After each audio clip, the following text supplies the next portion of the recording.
Hello student, welcome back to my channel smart academy. तो मेरे प्यारे बच्चों, आज का वीडियो बहुत ही ज़्यादा इंपॉर्टेंट होने वाला है, क्योंकि इस वीडियो में हिंदी के हम इंपॉर्टेंट टॉपिक को बताने वाले हैं, यानी कि इंपॉर्टेंट प्रश्न जो आपको बोर्ड एग्जाम में देखने को मिलेंगे और आप उसको हल करोगे आपको नंबर भी मिलेगा। तो 22 फरवरी को जो हिंदी का पेपर है वो बहुत ज़्यादा करीब में है ये। तो मेरे प्यारे बच्चों, आज का यह वीडियो अगर आप पूरा देख लेते हो तो आपको हिंदी में 15 नंबर मिल जाएगा। आपको हिंदी में 15 नंबर मिल जाएगा, ठीक है। तो ये वही क्वेश्चंस मैं बता रहा हूँ जो बोर्ड एग्जाम में पूछे जाते हैं और ये आपको देखने को मिलेगा। यहाँ पे मैं आपको 2 लेखक के जीवन परिचय लिखने को बताऊंगा जो इम्पोर्टेंट है, और 2 श्लोक लिखने को बताऊंगा। श्लोक आपका फिक्स रहता आता है, और 2 श्लोक तैयार किए रहोगे तो आपको 1 श्लोक जो है लिखना रहता है 2 लाइन का, ठीक है। तो 2 श्लोक आपको लिखने के यानी कि इंपॉर्टेंट जो है उनको तैयार करने के लिए बताऊंगा, और 2 कवियों का जीवन परिचय, 2 कवि का जीवन परिचय, यानी कि 5 नंबर लेखक के जीवन परिचय। 2 ऐसे लेखकों का नाम बताऊंगा जिनको आपको तैयार करना है। वही लेखक बोर्ड एग्जाम में आपको देखने को मिलेंगे और उन्हीं का जीवन परिचय लिखना है किसी एक का। और 2 श्लोक बताऊंगा, दोनों श्लोक को आपको तैयार रखना है। 1 श्लोक लिखना है। 1 श्लोक हो सकता है आपके बोर्ड एग्जाम में जो है पैसेज के रूप में दिया जाए, यानी कि गद्यांश के रूप में, पद्यांश के रूप में। तो और दूसरा जो है यहाँ कवि, तीसरे नंबर पे है कवि, यानी कि इंपॉर्टेंट कवि जो महत्वपूर्ण कवि हैं जिनका हर साल पूछा जाता है जीवन परिचय उनको। और यहाँ पे इंपॉर्टेंट श्लोक, और यहाँ पे वेरी इंपॉर्टेंट लेखक के नाम, जिसमें बच्चों का बहुत ज्यादा कंफ्यूजन रहता है। एकदम नजदीक है पेपर, तो ये नहीं समझ पाते कौन सा हम याद करें कौन सा नहीं, यानी कि किस लेखक का जीवन परिचय याद करें, किस कवि का जीवन परिचय याद करें। तो 5 नंबर देखो कवि के जीवन परिचय पर मिलेगा और 5 नंबर लेखक के जीवन परिचय पर मिलेगा। और यहाँ पे आपको 3 से 4 नंबर यहाँ पे मिल सकता है, मिलेगा श्लोक पर नंबर फिक्स रहता है। जीवन परिचय दोनों पर नंबर फिक्स रहता है। बस आपको लिखने का तरीका पता हो और किनको तैयार करके जाना ये पता हो, ठीक है। तो चलिए इस वीडियो में हम बताते हैं वो कौन कौन से 2 लेखक हैं जिनको आप तैयार करके बोर्ड एग्जाम में उन्हीं का जीवन परिचय लिखना है, क्योंकि वही पूछे जाएंगे। और श्लोक भी बताऊंगा लास्ट में, और 2 कवियों का, देखिए कवि कौन कौन से हैं उनको मैं बताऊंगा। और इसमें मैं आपको लिख करके एक बताऊंगा कि किस तरीके से आपको जीवन परिचय लिखना है, ठीक है। सबसे बड़ी बात ये लिखने का तरीका होना चाहिए, ठीक है। लिखने का तरीका पता होना चाहिए सही। तो यहाँ पे आप ध्यान दीजिएगा, 2 लेखक का जीवन परिचय। तो जीवन परिचय में सबसे ज्यादा इंपॉर्टेंट ये 2 लेखक हैं, इनको आपको तैयार करना है। पहले नंबर पे हैं आचार्य राम शुक्ल जी, और दूसरे नंबर पे हैं जयशंकर प्रसाद। तो जयशंकर प्रसाद और आचार्य रामचंद्र शुक्ल जी, इन दोनों को अगर आप तैयार किए रहोगे तो आपको 3 दिया रहता है जिसमें से 1 करना रहता है, ठीक है। तो इन्हीं दोनों में से किसी एक का आप लिख देना, ठीक है। और कैसे लिखना है इसको मैं अभी बताने वाला हूँ। कवियों में देखिए 2 महत्वपूर्ण कवि हैं जिनका जीवन परिचय हर साल पूछा जाता है और आता भी है। पहले हैं तुलसीदास जी, देखिए गोस्वामी तुलसीदास जी, दूसरा है सूरदास जी। ये ऐसे 2 कवि हैं जिनका कोई भी ऐसा वर्ष नहीं है जिस वर्ष में इनका जीवन परिचय पूछा नहीं जाता हो, यानी कि हर वर्ष में ये पूछे जाते हैं। 7 सेट बनता है, 7 के 7 सेटों में ये रहते हैं। किसी किसी में दोनों लोग रहते हैं, यानी कि तुलसीदास और सूरदास जी। किसी सेट में तुलसीदास जी का दे देगा, सूरदास जी का नहीं देगा, यानी कि दोनों में से आपको एक को देखने को मिलेगा बोर्ड एग्जाम में। आप किसी भी सेट को हल करेंगे पूरे उत्तर प्रदेश में। और श्लोक की यहाँ अगर बात करें तो 2 श्लोक आपको तैयार करना है। श्लोक में 1 श्लोक आपका दिया रहेगा, ठीक है। 1 श्लोक दिया रहेगा, उसको आपका व्याख्या करना रहेगा, ठीक है, संदर्भ सहित। और 1 श्लोक आपको लिखना है जो प्रश्न पत्र में ना आया हुआ हो। तो यानी कि 2 श्लोक भी आपको आसान सा बताऊंगा जो कि आपको जो है तैयार करना है। उसी में से आपका संदर्भ सहित व्याख्या, यानी कि संस्कृत वाला भी आ जाएगा और श्लोक भी लिखना आ जाएगा, यानी कि 3 नंबर है, 6 नंबर हो। तो अगर देखा जाए तो यहाँ पे लगभग 15 3 18 नंबर यहाँ पे आपको फिक्स हो जाएगा, अगर ध्यान से पूरे वीडियो को देखते हो तो। क्योंकि देखना आपको ही है और पेपर भी आपको ही देना है, नंबर भी आपको ही लेना है। तो चलिए वीडियो को करते हैं स्टार्ट, यानी कि लेखक के जीवन परिचय से शुरू करते हैं, ठीक है। उसके बाद में यहाँ पे श्लोक लास्ट में, सबसे लास्ट में बताऊंगा, जो कि बहुत ज्यादा इंपॉर्टेंट है, उनको जरूर देखिएगा।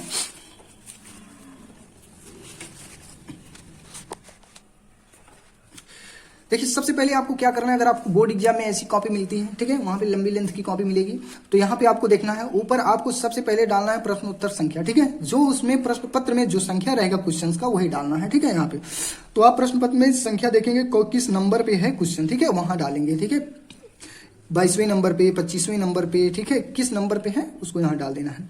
और खंड बा ही करना है, क्योंकि खंड आ में विकल्प वाला पूछा जाता है, तो यहाँ पे खंड बा ही स्टार्ट में एक बार लिख देना है ऊपर, ठीक है, खंड बा करके, ठीक है। यहाँ मैं लिख भी देता हूँ खंड बा, जैसे कि अगर आप लोग पहले जीवन परिचय ही लिखते हैं तो यहाँ खंड बा डाल दीजिएगा, ठीक है, खंड बा, इस तरीके से। अब उसके बाद यहाँ प्रश्नोत्तर संख्या, प्रश्नोत्तर नंबर डालिएगा, संख्या क्या है। जिसका परिचय यानी कि जिसका जीवन परिचय आप लोग को लिखना है, उनका यहाँ पे एक मेन मोटे हेडिंग में उनका नाम लिख देना है। जैसे जयशंकर प्रसाद जी का यहाँ पे मैं जीवन परिचय बताने वाला हूँ, यानी कि लिखा हूँ, इसको बताने वाला हूँ, तो यहाँ मैंने जयशंकर प्रसाद जी का ऊपर मोटे हेडिंग में इनका नाम डाल दिया है। अगर यहाँ पे कवि का नाम है, कवि का अगर आप जीवन परिचय लिख रहे हो तो यहाँ पे मान लीजिए अगर सूरदास या तुलसीदास जी का लिख रहे हो तो यहाँ पे आपको लिखना पड़ेगा गोस्वामी तुलसीदास जी या फिर सूरदास जी, ठीक है। यानी कि कहने का मतलब ये है कि जिनका आप जीवन परिचय लिख रहे हो उनको मोटी हेडिंग में यहाँ पे आपको एक हेडिंग डाल देना है। उसके बाद 2 से 3 लाइन छोड़ना है, ठीक है। आप अगर यहाँ 3 लाइन छोड़ेंगे, उसके बाद यहाँ देखिए लाइनिंग इसको आप पहले बना लीजिएगा, ठीक है। 15 मिनट टाइम मिलता है, उसी में पढ़ना भी है और लाइनिंग भी ये सारी खींच लेना है। दोनों साइड अगर खींचना चाहते हो दोनों साइड खींचो, नहीं तो इतना कर लेना, ठीक है। अब यहाँ पे जीवन परिचय यहाँ डाल दिया जाता है, लेकिन कुछ बच्चे क्या करते हैं ऊपर यहाँ हेडिंग डाल देते हैं जीवन परिचय, और जीवन परिचय पूरा लिख डालते हैं। ये नहीं पता चलता किसका जीवन परिचय लिख रहे हैं। तो यहाँ पे आपको जिसका जीवन परिचय कवि और लेखक का लिखना है उनका नाम यहाँ जरूर डाल देना, ठीक है। 3 बातें यहाँ आपने देखी, खंड डालना है, उसके बाद प्रश्नोत्तर संख्या। खंड को तो एक ही बार डालना है, ठीक है, शुरू में, क्योंकि खंडवाही पूरा आपको उत्तर देना रहता है लिखित में। बाकी विकल्प वाला 20 नंबर का आता है जो आ में रहता है। तो प्रश्न उत्तर संख्या यहाँ जयशंकर प्रसाद कवि का नाम, फिर यहाँ जीवन परिचय हेडिंग डालेंगे। अब इनका जो है किस तरीके से लिखना है ये ध्यान दीजिए। यहाँ पे आप पहले एक यहाँ पे कॉलम बना लीजिएगा, ठीक है। कॉलम में यहाँ पे उनका एक संक्षिप्त में जीवन परिचय इस तरीके से आपको लिखना है। अगर इस तरीके से लिखोगे तो इसी को देखकर आप इसमें पूरी तरीके से उनका व्याख्या कर दोगे जीवन परिचय का, ठीक है।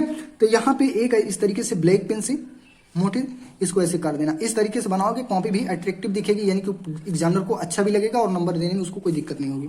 तो यहाँ पे पहले उनका नाम, लेखक का नाम और उनका जन्म स्थान, पिता का नाम, इस तरीके से आपको लिखना है। जैसे मैं जयशंकर प्रसाद जी का लिख रहा हूँ तो यहाँ पे सबसे पहले आपको क्या करना है, इधर हेडिंग यहाँ डाल देना है, फिर सीधे इसको एक अंदाज अगर अपना छोड़ देना है, यहाँ पे कॉलम बना लेना है, ठीक है। उस कॉलम में यहाँ पे लिखना नाम जयशंकर प्रसाद या जयशंकर लिख सकते हो।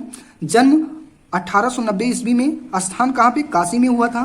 पिता का नाम देवी प्रसाद। शिक्षा इनकी डालना है, शिक्षा डालना है अंग्रेजी, संस्कृत, हिंदी आदि भाषाओं का इनको ज्ञान था। इनकी मृत्यु 15 नवंबर 1937 ईस्वी को हुई। और इनकी कुछ रचनाएं आपको यहाँ पे लिख देना है शॉर्ट में, ठीक है। रचनाएं में जैसे कामायनी, जो इनकी मेन मुख्य काव्यखंड है, रचनाएं हैं, नाटक हैं, तो उनको यहाँ पे लिख देना। जैसे कामायनी हो गया, झरना हो गया, आंसू, लहर, ध्रुव स्वामिनी, इस तरीके से लिखकर यहाँ आदि डाल देना है, ठीक है। उसके बाद क्या करना है अब उनको, आपको देखिए अब इसी को देखकर इनका पूरा एक्सप्लेन करना है। तो यहाँ पे देखिए जीवन परिचय में यहाँ पहले शुरू में आप लिख सकते हो जयशंकर प्रसाद जी बहुमुखी प्रतिभा के धनी साहित्यकार थे। अगर इसको नहीं लिख पा रहे हो, मान लीजिए वहां नहीं याद है, तो आप सीधे सीधे लिख सकते हो प्रसाद जी बहुमुखी प्रतिभा के धनी साहित्यकार थे।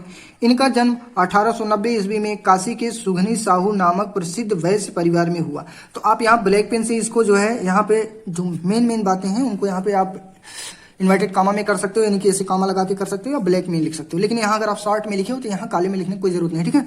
आप यहाँ पे नीले ही पेन से ऐसे डैश में करके लिख सकते हो, ठीक है। अब देखिए यहाँ पे नामक प्रसिद्ध वैश्य परिवार में हुआ था। उनके यहाँ तंबाकू का व्यापार होता था। इनके पिता देवी प्रसाद और पितामह का मतलब इनके दादाजी शिवरत्न साहू थे। उनके पितामह शिव भक्त और दयालु थे।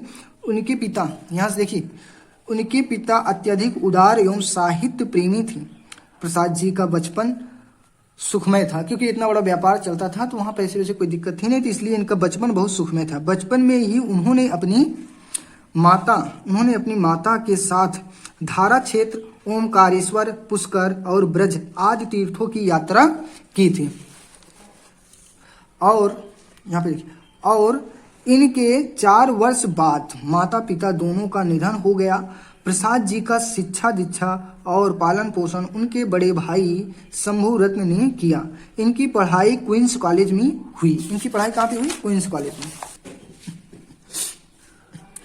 उन्होंने अंग्रेजी और संस्कृत का अध्ययन स्व अध्ययन यानी कि घर पर ही की। उन्होंने खुद से अध्ययन करके घर पर ही अपनी पढ़ाई कर ली थी हिंदी और संस्कृत की। उनमें बचपन से ही साहित्य अनुराग था, यानी कि बचपन से ही साहित्य से बहुत ही ज्यादा लगाव था।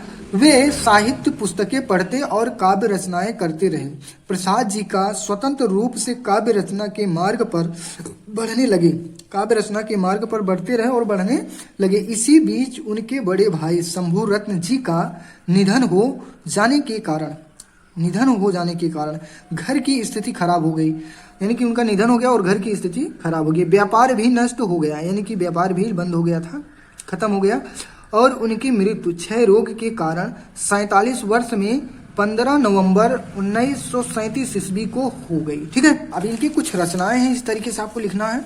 ठीक है, रचना भी ऐसे डालकर लिखना है तभी पूरा नंबर मिलेगा। रचना पे 2 नंबर रहता है, जीवन परिचय पे 3 नंबर, 3 और 2 नंबर। ये देखिए रचना में इनका क्या लिखना है, प्रसाद जी यानी कि या फिर जयशंकर प्रसाद जी आप यहाँ लिख सकते हो।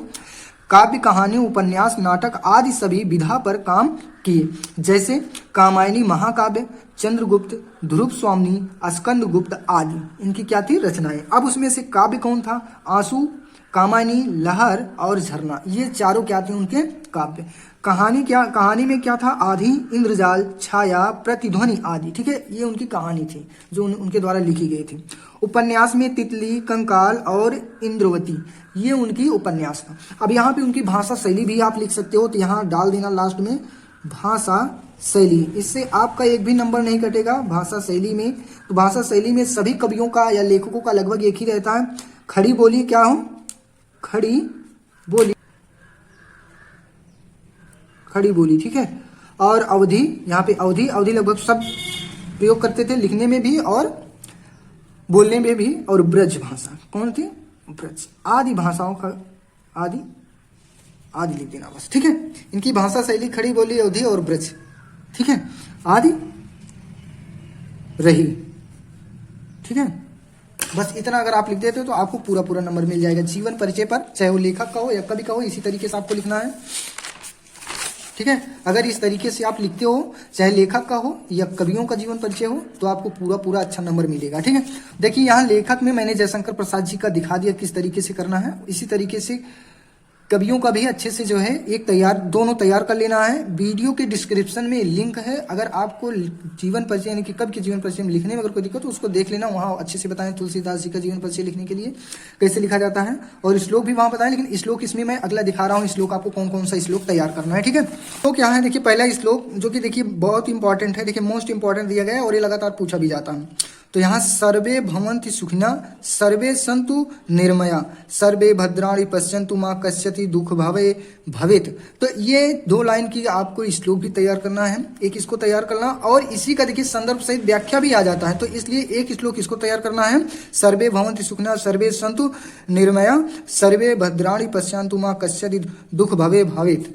एक ये हो गया, और दूसरा एक आपको और तैयार कर लेना है। मान लीजिए इसको संदर्भ सहित व्याख्या करने के लिए दे दिया जाएगा, अगर पेपर में दे दिया जाएगा संदर्भ सहित व्याख्या करने के लिए अगर इसको दे दिया जाएगा, तो एक दूसरा आपको श्लोक लिख लेना है, इसका संदर्भ सहित व्याख्या कर लीजिएगा, दोनों तैयार कर लेना। ठीक है, और इंपॉर्टेंट है। तो ये किसमें से है, मडयम यत्र विभूषित विभूषणम, कौपिनम यत्र कौशम्या सा काशी केन मियते। तो ये है, दोनों आपको अच्छे से तैयार कर लेना। ठीक है, तो बस आज का वीडियो इतना ही। अगर आपको कोई दिक्कत हो तो आप कमेंट बॉक्स में कमेंट कर दीजिए, हम उसका सोल्यूशन जरूर बताएंगे।